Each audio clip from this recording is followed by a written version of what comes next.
வணக்கம். செந்தணலின் பிரதான செய்திகள். விரிவான செய்திகளுக்கு முன் தலைப்புச் செய்திகள். வடக்கு ஆசிரியர் இடமாற்றம் இலங்கை மனிதுரிமைகள் ஆணைக்குழு இடைக்கால தடை. உணவு பாதுகாப்பின்மை நெருக்கடிக்குள் சிக்கும் நிலையில் இலங்கை, சிங்கப்பூர் ஆய்வாளர் தகவல். தடுத்து வைக்கப்பட்ட தீபச்செல்வரின் நூல்கள் ஊடக சுதந்திர இயக்கம் கவலை. பெற்றோர்கள் அவதானம், சிறுவர்கள் தொடர்பில் விடுக்கப்பட்டுள்ள எச்சரிக்கை. நாட்டின் பல பகுதிகளில் இன்று கடும் மின்னல், 18 மாவட்டங்களுக்கு சிவப்பு எச்சரிக்கை. யாழில் சிறுமியிடம் அத்துமீறிய பிக்கு நீதிமன்றம் பிறப்பித்துள்ள அதிரடி உத்தரவு. கிணற்றில் இருந்து உயிருடன் மீட்கப்பட்ட பெண், சந்தேக நபர்களுக்கு நீதிமன்றத்தின் உத்தரவு. இன்று 4 லட்சத்தை தொட்டது தங்கத்தின் விலை. உருக்குலைந்த சடலமாக மீட்கப்பட்ட யாழ் விரிவுரையாளர், ஊடகங்களுக்கு நீதிமன்றத்தின் உத்தரவு. தென்னிலங்கையில் கொடூரம், ஒரே குடும்பத்தைச் சேர்ந்த 2 வெட்டிக்கொலை, ஒருவர் படுகாயம். யாழில் காவல்துறை அதிகாரியின் கொலை, பிரதான சந்தேக நபருக்கு நீதிமன்றத்தின் உத்தரவு. போரை முடிவுக்கு கொண்டு வர வேண்டும், ஈரான் முன்னாள் அமைச்சர் வலியுறுத்தல். தொடர்வன விரிவான செய்திகள். வடக்கு மாகாணத்தில் சேவையின் தேவையின் அடிப்படையில் மேற்கொள்ளப்பட்ட 193 ஆசிரியர்களை இடமாற்றத்தை உடன் நிறுத்துமாறு இலங்கை மனித உரிமைகள் ஆணைக்குழுவின் தலைவர், ஓய்வு பெற்ற உச்ச நீதிமன்ற LTB தெஹேதெனிய இடைக்கால உத்தரவு பிறப்பித்துள்ளார். 193 ஆசிரியர்களை ஒரே நேரத்தில் மாற்றல் செய்வது நிறுவப்பட்ட நிர்வாக கொள்கைக்கு முரணானது மற்றும் ஸ்தாபன முறைமை அத்தியாயம் 3.2 மற்றும் 11 விதிகளை மீறுவதாக சுட்டிக்காட்டிய அவர் இந்த உத்தரவை பிறப்பித்தார். இதுகுறித்து வெளியிட்ட அறிக்கையில், பாதிக்கப்பட்ட அலுவலர்கள் பொதுச்சேவை ஆணைக்குழு விதிகளின் பிரிவு 267 மற்றும் வடமாகாண ஸ்தாபன முறைமையின் தொடர்புடைய விதிகளின் கீழ் மேன்முறையீடு செய்வதற்கு சட்ட உரிமை உண்டு. மேன்முறையீடுகள் முறையாக பரிசீலிக்கப்பட வேண்டும் என்றும் அவர் இதன் பொழுது தெரிவித்தார். மத்திய கிழக்கு மோதல்கள் தொடர்ந்து நீடித்தால் இலங்கையின் பேரண்ட பொருளாதார ஸ்திரத்தன்மையை சிதைப்பதுடன் நாட்டை உணவு பாதுகாப்பின்மை மற்றும் உயர் வாழ்க்கை செலவு நெருக்கடிக்குள் தள்ளும் என்று எச்சரிக்கப்பட்டுள்ளது. சிங்கப்பூர் தேசிய பல்கலைக்கழகத்தின் தெற்காசிய ஆய்வுகள் நிலை ஆய்வாளர் ரஜினி கமகே வெளியிட்ட ஆய்வறிக்கையில் இந்த விடயம் தெரிவிக்கப்பட்டுள்ளது. மத்திய கிழக்கு போரின் விளைவாக கோர்முஸ் நீரிணையை மையப்படுத்தியிருந்த உலகளாவிய எரிபொருள் விநியோகச் சங்கிலி மற்றும் கப்பல் போக்குவரத்து பாதை என்பவற்றில் இடையூறுகள் ஏற்படுத்தப்பட்டுள்ளன. இதனால் இலங்கைக்கு இறக்குமதி செய்யப்படும் எரிபொருள், உரம் மற்றும் ஏனைய அத்தியாவசிய பொருட்களில் பாதிப்பு ஏற்படக்கூடிய நிலைமை ஏற்பட்டுள்ளதாக தெரிய வருகிறது. ஹார்முஸ் நீரிணை பதற்றங்களுக்கு மத்தியில் உணவுப் பொருட்களில் விலையேற்றத்தால் வெகுவாக பாதிக்கக்கூடிய நாடுகளில் ஒன்றாக இலங்கை அடையாளம் காணப்பட்டுள்ளதாக அவர் சுட்டிக்காட்டியுள்ளார். இந்த நிலைமை நாட்டின் பேரண்ட பொருளாதார ஸ்திரத்தன்மையை சிதைக்கும் அபாயம் கொண்டிருப்பதோடு நாட்டை உணவு பாதுகாப்பின்மை மற்றும் உயர் வாழ்க்கை செலவு நெருக்கடிக்குள் தள்ளக்கூடும் என்றும் அவர் எச்சரிக்கை விடுத்துள்ளார். எழுத்தாளர் தீபச்செல்வனின் நூல்கள் சுங்கத்துறையால் தடுத்து வைக்கப்பட்டமைக்கு ஊடக சுதந்திர இயக்கம் கவலை வெளியிட்டுள்ளது. இது தொடர்பில் அதன் அமைப்பாளர் லசந்த டி சில்வா மற்றும் அதேவேளை செயலாளர் த்லீஷா அபேசுந்தர் இணைந்து அறிக்கை ஒன்றை வெளியிட்டனர்.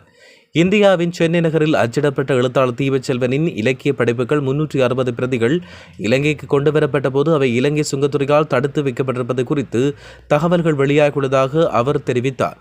மேலும் எழுத்தாளரின் இலக்கிய படைப்புகளை சுங்கத்துறை எந்த சட்ட அடிப்படையில் தடுத்து நிறுத்துகிறது என்கின்ற பல்வேறு கேள்விகள் எழுந்தன. இந்த சம்பவம் நாட்டில் நிலவும் கருத்து சுதந்திரம், வெளிப்பாடு சுதந்திரம் மற்றும் கலை சுதந்திரம் ஆகியவற்றின் நிலையை பற்றி கடுமையான கவலைகளை எழுப்புவதாக தெரிவிக்கப்பட்டுள்ளது. குறிப்பாக ஒரு மொழியில் எழுதப்பட்டிருப்பதற்காக இலக்கிய படைப்புகளை தடுத்து நிறுத்துவது ஜனநாயகத்தின் அடிப்படை மதிப்புகளுக்கு முரணானது என்றும் தெரிவிக்கப்பட்டுள்ளது. பிள்ளைகளை வெப்ப பாதிப்புகளிலிருந்து பாதுகாக்க பெற்றோர் எடுக்க வேண்டிய நடவடிக்கைகள் குறித்து மருத்துவ நிபுணர்கள் அறிவுறுத்தியுள்ளனர்.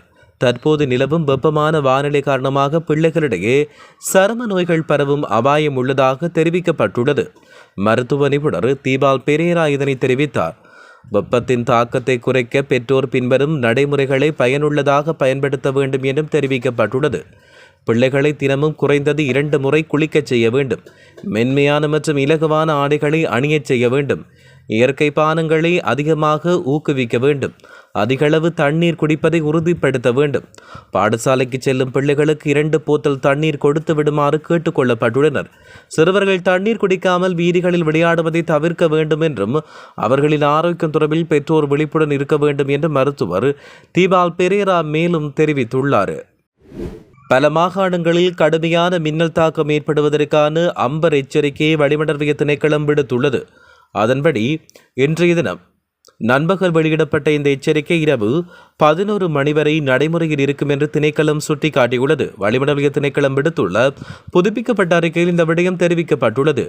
மேற்கு சப்ரகமுவ, மத்திய, வடமேல், வடமத்திய, ஊவா மாகாணங்களிலும் திருகோணமலை, மன்னார், வவுனியா மற்றும் முல்லைத்தீவு மாவட்டங்களிலும் கடுமையான மின்னல் தாக்கம் ஏற்படக்கூடும் என்று வளிமண்டல திணைக்களத்தினால் ஆம்பர் எச்சரிக்கை விடுக்கப்பட்டுள்ளது. பிற்பகல் 1 மணிக்கு பின் மேற்கு சப்ரகமுவ, மேல், மத்திய, வடமத்திய மற்றும் ஊவா மாகாணங்களில் இவ்வாறு இடியுடன் கூடிய மழை பெய்ய வாய்ப்புள்ளதாகவும் தெரிவிக்கப்பட்டுள்ளது. யாழில் சிறுமியிடம் அத்துமீறிய குற்றச்சாட்டில் கைது செய்யப்பட்ட பிக்குவுக்கு விளக்கமறியல் காலம் நீடிக்கப்பட்டுள்ளது. இந்த உத்தரவை சாவகச்சேரி நீதிமன்றம் பிறப்பித்துள்ளது. இதன் அடிப்படையில் ஏப்ரல் மாதம் 9ஆம் தேதி வரை அவர் விளக்கமறியலில் வைக்கப்பட்டுள்ளார். மேலும் நாவற்குழி விகாரைக்கு அருகில் வசிக்கும் குடும்பத்தைச் சேர்ந்த சிறுமியொருவர் அண்மையில் வீட்டு பாவனைக்காக விகாரைக்கு குடிதண்ணீர் எடுக்கச் சென்றார். அதன்போது அங்கு நின்ற பௌத்த பிக்கொருவர் சிறுமியிடம் அநாகரிகமாக நடந்து கொண்டதாக குற்றச்சாட்டில் கைது செய்யப்பட்டு விளக்கமறியலில் வைக்கப்பட்டார். இந்த வழக்கு நேற்று சாவகச்சேரி நீதவான் நீதிமன்றில் விசாரணைக்கு எடுத்துக் கொள்ளப்பட்டிருந்தது. மட்டக்களப்பு நெல்லிக்காட்டு பகுதியில் உள்ள கிணறொன்றிலிருந்து பெண்ணொருவர் உயிருடன் மீட்கப்பட்ட சம்பவம் தொடர்பாக கைது செய்யப்பட்ட சந்தேக நபர்களை தொடர்ந்து விளக்கமறியலில் வைக்குமாறு நீதிமன்றம் உத்தரவு பிறப்பித்துள்ளது. இந்த சம்பவம் தொடர்பில் கைது செய்யப்பட்ட காஞ்சனகுடா பகுதியைச் சேர்ந்த 26 வயது பெண், அவரின் 34 வயது கணவர், 22 வயது கணவரின் சகோதரர் மற்றும் பிரதான சந்தேக நபராக கருதப்படும் உச்சக்கரவண்டி சாரதி ஆகியோருக்கு இந்த விளக்கமறியல் உத்தரவு பிறப்பிக்கப்பட்டுள்ளது. அத்துடன் கொள்ளையிடப்பட்ட நகைகளை கொள்வனவு செய்த குற்றச்சாட்டில் ஏற்கனவே விளக்கமறியலில் இருந்த 2 நகைக உரிமையாளர்களும் தொடர்ந்து 10ஆம் தேதி வரை விளக்கமறியலில் வைக்கப்பட்டுள்ளனர். இதேவேளை கொள்ளையர்களுக்கு மருந்துகளை வழங்கிய குற்றச்சாட்டில் கொழும்பு வத்தலை பகுதியில் கைது செய்யப்பட்டவரை நீதிமன்ற உத்தரவின் அடிப்படையில் காவல்துறையின் தடுப்பு காவலில் 3 நாட்கள் வைத்து தொடர்ந்து விசாரணை செய்ய அனுமதி வழங்கப்பட்டுள்ளது. இந்த சம்பவம் தொடர்பாக பாதிக்கப்பட்ட தரப்பினரை கொண்டு சந்தேக நபர்களை அடையாளம் காணும் ஆள் அடையாள அணிவகுப்பு ஒன்று நீதிமன்றத்தில் முன்னெடுக்கப்பட்டிருந்தமை குறிப்பிடத்தக்கது. உள்நாட்டு சந்தையில் தங்கத்தின் விலையில் சற்று அதிகரிப்பு பதிவு செய்யப்பட்டுள்ளதாக அகில இலங்கை நகைக வியாபாரிகள் சங்கம் அறிவித்துள்ளது. இந்த நேரம் இலங்கையில் இன்று தங்கத்தின் விலை 1000 ரூபாவால் அதிகரித்துள்ளது. சர்வதேச சந்தையில் நிலவும் பொருளாதார காரணிகள் மற்றும் டொலரின் பெறுமதி மாற்றங்களுக்கு அமைய உள்நாட்டு சந்தையில் தங்கத்தின் விலையில் இவ்வாறான தொடர்ச்சியான ஏற்ற இறக்கம் நிலவி வருகிறது. 24 கரட் தங்கம் 1 பவுன் 1000 ரூபாவால் அதிகரித்து 4 லட்சம் ரூபாவாக விற்பனை செய்யப்படுகிறது. 22 கரட் தங்கம் பவுன் ஒன்று 1000 ரூபாவால் அதிகரித்து 3,68,000 ரூபாவாக விற்பனை செய்யப்பட்டு வருவதாக தெரிவிக்கப்பட்டுள்ளது. யாழ்ப்பாண பல்கலைக்கழக சித்த மருத்துவ பீட மூத்த விரிவுரையாளர் தயாளினி திலீபனின் கொலை வழக்கு எதிர்வரும் 16ஆம் தேதிக்கு திகதியிடப்பட்டுள்ள நிலையில் குறிப்பாக இன்றைய தினம் வரையில் சந்தேக நபர்களான படுகொலையானவரின் மகளையும் மருமகனையும் விளக்கமறியல் வைக்குமாறு நீதிமன்றம் உத்தரவிட்டுள்ளது. மூத்த விரிவுரையாளர் கடந்த 18ஆம் தேதி படுகொலை செய்யப்பட்ட நிலையில் சடலம் 21ஆம் தேதி தனங்களப்பு பகுதியில் உள்ள பற்றை காட்டுக்குள்ளிருந்து மீட்கப்பட்டது. சம்பவத்துடன் தொடர்புடைய குற்றச்சாட்டில் விரிவுரையாளரின் மகள் மற்றும் மருமகன் கைது செய்யப்பட்டு நீதிமன்றத்தில் முற்படுத்தப்பட்ட நிலையில் இன்றைய தினம் வரையில் இருவரையும் விளக்கமறியல் வைக்க உத்தரவிடப்பட்டுள்ளது. இந்நிலையில் குறித்த வழக்கு யாழ் நீதவான் நீதிமன்றில் இன்று விசாரணைக்கு எடுத்துக் கொள்ளப்பட்ட போது சந்தேக நபர்களான மகளும் மருமகனும் மன்றில் முற்படுத்தப்பட்டதைத் தொடர்ந்து வழக்கு விசாரணை இடம்பெற்றதாக தெரிவிக்கப்படுகிறது. ஒரே குடும்பத்தைச் சேர்ந்த மூவர் மீது நபர் ஒருவர் கூர்மையான ஆயுதத்தால் தாக்குதல் நடத்தியதில் 2 உயிரிழந்தனர். தாக்குதலில் 73 வயதுடைய பெண்ணொருவரும் அதேவேளை 35 வயதுடைய ஆண் ஒருவரும் வெட்டி கொலை செய்யப்பட்டுள்ளனர். குறித்த கோர சம்பவம் காலி தெலிகண்ட காவல்துறை பிரிவுக்குட்பட்ட மாவட்டவில 13 ஏக்கர் பகுதியில் இன்று காலை இடம்பெற்றுள்ளதாக தெரிய வருகிறது. தாக்குதலில் காயமடைந்தோரை வைத்தியசாலையில் அனுமதிக்க நடவடிக்கை எடுத்த போதிலும் அவர்களில் 2 உயிரிழந்ததாக தெரிவிக்கப்பட்டுள்ளமை குறிப்பிடத்தக்கது. யாழில் காவல்துறை உத்தியோகத்தர் ஒருவரை உளவியந்திரத்தால் மோதி கொலை செய்த சம்பவத்தின் பிரதான சந்தேக நபருக்கு விளக்கமறியல் காலம் நீடிக்கப்பட்டுள்ளது. இதன் அடிப்படையில் எதிர்வரும் 9ஆம் தேதி வரை அவரை விளக்கமறியலில் வைக்க நீதிமன்றம் உத்தரவிட்டுள்ளது. குறித்த கொலை சம்பவம் தொடர்பாக காவல்துறையால் 2 கைது செய்யப்பட்டு விளக்கமறியலில் வைக்கப்பட்டிருந்த போது பிரதான சந்தேக நபர் தேடப்பட்டு வந்தார். இந்நிலையில் குறித்த சந்தேக நபர் சட்டத்தரணி கேசவன் சைந்தூடாக 1ஆம் தேதி சாவகச்சேரி நீதவான் நீதிமன்றில் முன்னிலையானார். இதையடுத்து அடையாள அணிவகுப்பை நடத்த உத்தரவிட்ட நீதவான் சந்தேக நபரை எதிர்வரும் 9ஆம் தேதி வரை விளக்கமறியலில் வைக்குமாறு உத்தரவு பிறப்பித்துள்ளார். இனி சர்வதேச செய்திகள். ஈரான் தனது வெற்றியை பிரகடனப்படுத்தி தற்போதைய மோதலை முடிவுக்கு கொண்டு வருவதுடன் அடுத்த மோதலை தடுக்கும் வகையிலான உடன்படிக்கை ஒன்றை செய்து கொள்ள வேண்டும் என ஈரானின் வெளிவிகார அமைச்சர் யாவத் ஷாரிப் வலியுறுத்தியுள்ளார்.